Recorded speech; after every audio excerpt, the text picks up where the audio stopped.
ton janë pikërisht ato tema të cilat ne i përzgjedhim për t'i ardhur në shërbim teleshikuesve dhe veçanërisht kur flasim për shëndetin, ato janë vërtet shumë të rëndësishme.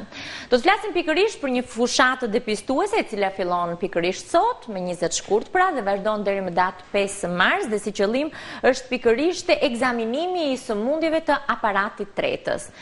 Kam kënaqësinë të kem të ftuar në studio një doktoresh e cila është e re në moshë, por duket që e ka justifikuar mjaft mirë studimet e saj dhe punën e saj të përkushtuar. Është pikërisht Besmira Osmani, mjek asistente e profesor Stolfit. Mirë se erdhët. Ju falenderoj në radh parë për ftesën në studio, sepse është një mundësi shumë e mirë për të njoftuar edhe një pjesë të madhe të publikut në lidhje me ekzaminimet dhe atë që ne ofrojmë.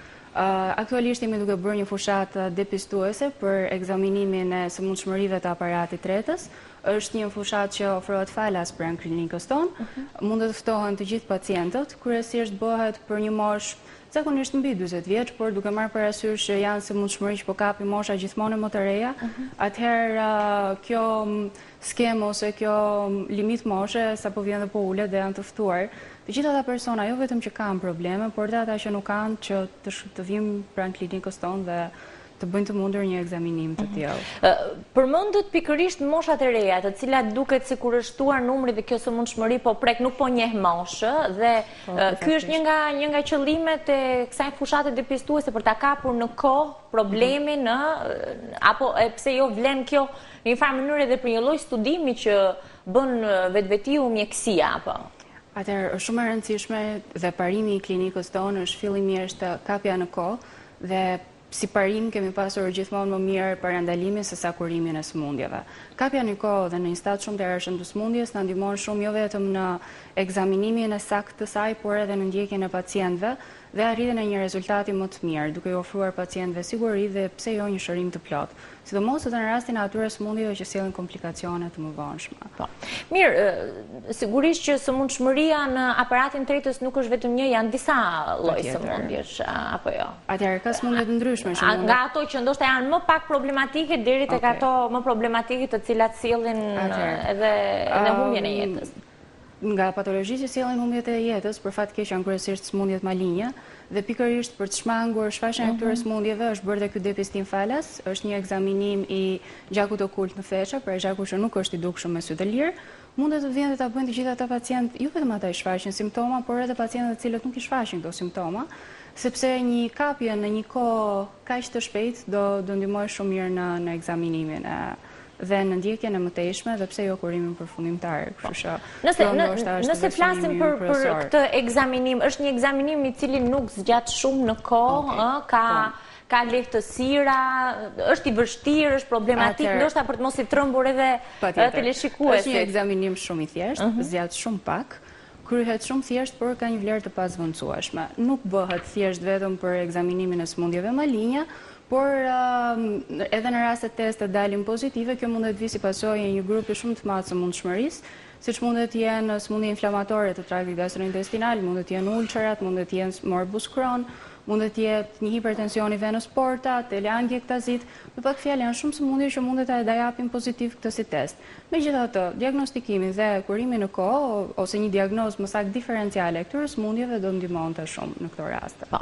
Cilat janë ato sëmundje më të shpeshta që hasim, veçanërisht nëse do të flisnim për Shqipërinë, duke patur parasysh ndoshta edhe mënyrën e të ushqyerit apo edhe problematika të tjera të cilat kanë të bëjnë me kulturën shqiptare në një farë mënyre. Sëmundjet që janë hasur më tepër janë kryesisht sidomos në traktin gastrointestinal, janë më tepër gastritet, mund të flitet për ulçerën gastrike dhe ato duodenale, por ajo që shqetëson më tepër jo vetëm mjekët, por sidomos pacientët që i kap kjo sëmundje janë kryesisht patologjitë malinje, që sapo vinë dhe gjithmonë po shtohen dhe prekin mosha gjithmonë më të reja. Prandaj një suport i tillë dhe një parandalim në një fazë shumë të hershme, besoj se do ndihmonte shumë. Po. A janë këto sëmundje të trashëguara? Pra, nëse një i ri apo e re ka prindrit me një lloj sëmundshmërie të tillë, duhet domosdoshmërisht të vi të kryej këto ekzaminime dhe veçanërisht në këto ditë të cilat këto ekzaminime janë falas. Kjo fushatë depistuese është falas. Aq më tepër ata persona të cilët mund të kenë precedent familjar,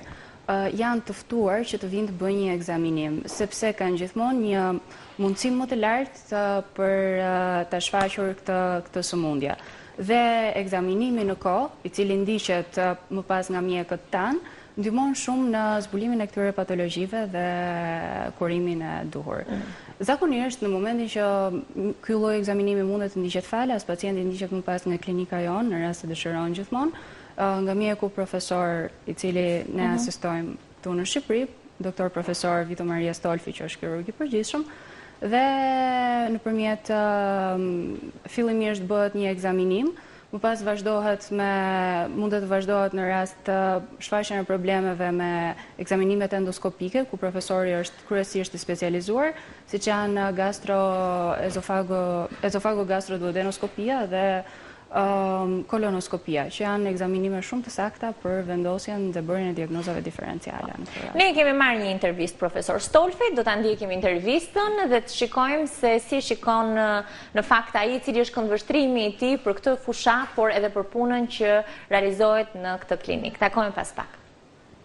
Professore di chirurgia presso l'Università di Roma Tor Vergata e ho passato lunghi periodi, circa 5 anni. Unë jam profesor në qendrën Tor Vergata në Rom dhe prej periudhës 5 vjeçare nga viti 1989 deri në vitin 1994 kam qenë pedagog dhe mjek profesor në Universitetin e Ohio, ku në atë kohë është zhvilluar si tepërmi teknikat laparoskopike. Si të renë në Shqipëri, unë mund të sjell përdorimin e teknikave laparoskopike për tumoret e intestinit, të zorëve të holla, gjithashtu dhe të teknikave për sa i përket pjesëve të stomakut dhe të zorës së trash, si dhe mjekimin dhe kurimin me anë të teknikave të ndryshme të pjesës proktologjike, hemoroideve dhe fisurave. Tutte le nuove tecniche che vengono usate negli ultimi anni per la cura delle emorroidi e dei prolapsi rettali.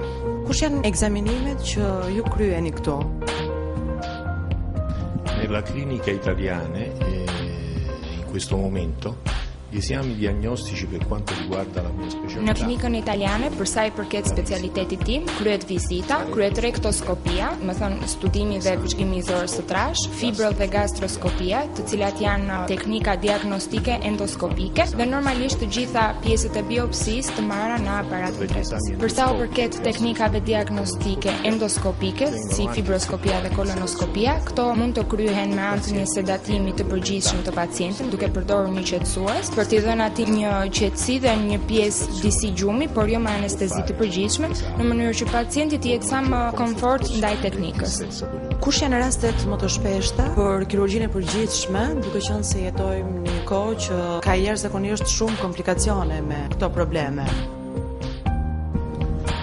La chirurgia generale si occupa oggi per lo più delle Kirurgjia e përgjithshme merret më tepër me aparatin tretës dhe këtu do të futen si patologji më të shpeshta dhe më frekuente hemoroidet, herniet që ndodhin në aparatin tretës dhe rrugët e tëmthit dhe të rrugëve biliare. Le ernie della parete addominale e la calcolosi della colecisti e delle vie biliari. Në kohën që jetojmë ka shumë patologji të fshehura dhe besoj se kjo prek edhe fushën e kirurgjisë përgjithshme. Cilat janë analizat më të shpeshta që një person mund të bëjë për të parandaluar sëmundjet në fjalë? Oggi c'è un aumento della incidenza delle patologie neoplastiche. Në vitet e sotme janë një rritje shumë të lartë patologjitë që lidhen me tumoret, me neoplazi. Dhe kjo i detyrohet dhe jetës sedentare të cilën ka filluar njerëzit gjithmonë më shumë të kryejnë. Në lidhje me fushën time, ato që janë më të shpeshta kanë të bëjnë me dëmtime të zorës, së trash që lidhen me fistulat, me hemoroidet dhe shenjat të cilat vetë pacienti duhet i ketë parasysh gjatë dhimbjeve që mund të ketë është gjaku gjatë defekimit, ndryshimi i zakonit të defekimit dhe dhimbjet e barkut. Analizat dhe ekzaminimet e nevojshme për të parë se si zhvillohen këto sëmundje janë ekzaminimet endoskopike, si rektoskopia, kolonoskopia dhe fibrogastroskopia, e cila përveç sëmundjeve peptike tregon dhe neoplazit stomakut. Dhe normalisht një eko abdominale për të parë urët e fshikës së dëmtit dhe të rrugëve biliare. Colecisti e delle vie biliari, molto frequenti. A mund na thoni disa këshilla praktike që të gjithë duhet kemi parasysh për të evituar këto patologji?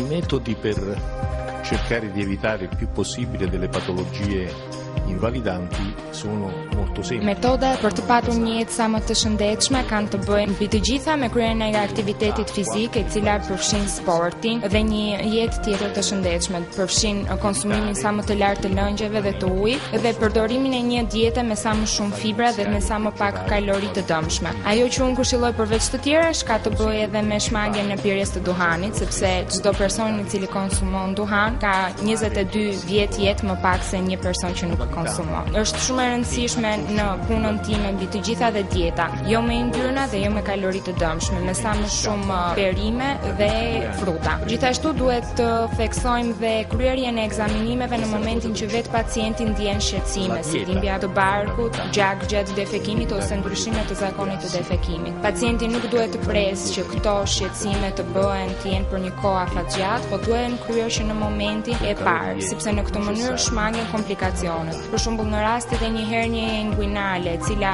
me një operacion të thjeshtë që zgjat një ditë, në momentin që ajo kryhet kur është e komplikuar, mund të sjellë qëndrim më të gjatë në spital. E njëjta gjë ndodhet edhe për kurrën në tëmbë, që me metodën laparoskopike kryhet brenda një ore me qëndrim një ditor në spital. Gjithashtu e rëndësishme është që të bëhen dhe screening, depistimet e herpashershme. Në klinikën italiane do të kryen falas nga 15 shkurti deri në 28 shkurt, screening depistim i feçe gjak okull, e cila është metodë ekzaminimi mjaft korrekte dhe e vlerësueshme për të shmangur tumoret kolorektale. Tumori kolorektali. Mirë, në fakt ne morëm shumë informacion nga kjo interviste profesor Stolfit, janë pikërisht ato këshilla, por njëkohësisht edhe puna që bëhet në klinikën italiane. Themi klinika italiane sepse Besmira, në fakt në këtë klinikë punojnë dhe shumë, vinë edhe shumë mjek italianë të cilët japin përvojën e tyre dhe që në një farë mënyrë edhe pacientët të cilët vinë në klinikën tuaj kanë një lloj besimi dhe do ndjehen vërtet mirë. Për ne, siguria e pacientit dhe ajo që japin pacientit është fundamentale, është thelbësore. Prandaj kemi zgjedhur të bashkëpunojmë me mjekët më të mirë, bashkëpunojmë vetëm me mjekë dhe specialistë italian, i ofrojmë të gjitha specialitetet në klinikën tonë, dhe mjekët janë me titull shkencor, punojnë në klinikat më prestigjioze italiane dhe gjithashtu kanë bërë dhe specializime jo vetëm në vendet perëndimore, por edhe në Amerikë dhe kanë një eksperiencë të vyer që besoj se është shumë e mirë për të ofruar në vendin tonë.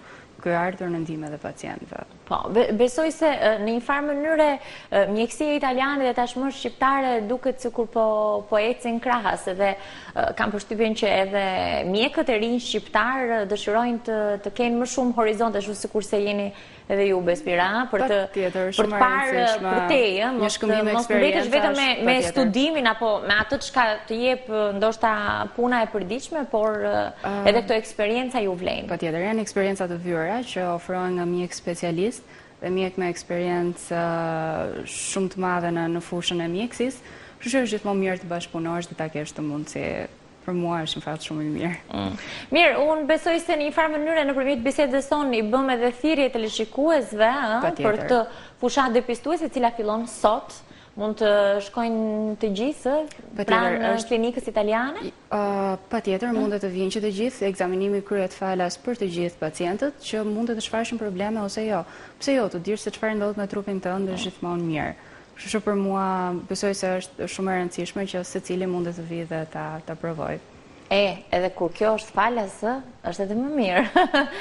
Për të parë se cilat janë ato shqetësime apo problematikat aparatit tretës dhe për t'i dalur të keqes përpara. Le ta themi pak kështu si në një formë zhargoni, por që ndoshta këto lloj fjalësh nguliten më mirë për të patur një jetë të shëndetshme, më mirë ti paraprim tyre. Është gjithmonë ka shumë parimi klinikës tonë. Më mirë të parandalojmë se sa të kurojmë një sëmundje. Ashtu. Mirë, Besmira, unë të falenderoj që ishe me ne në studio, të uroj punë të mbarë dhe miro ta kofshim në biseda të tjera, jo vetëm të kafe. Mirë, ne të dashëmisht do të kalojmë tek rubrika Foto Çudi, është rubrikë e cila na pëlqen kur e shikojmë dhe besoj se ka zgjedhur foto të bukura Iliri, apo? Ilir? Foto Çudi.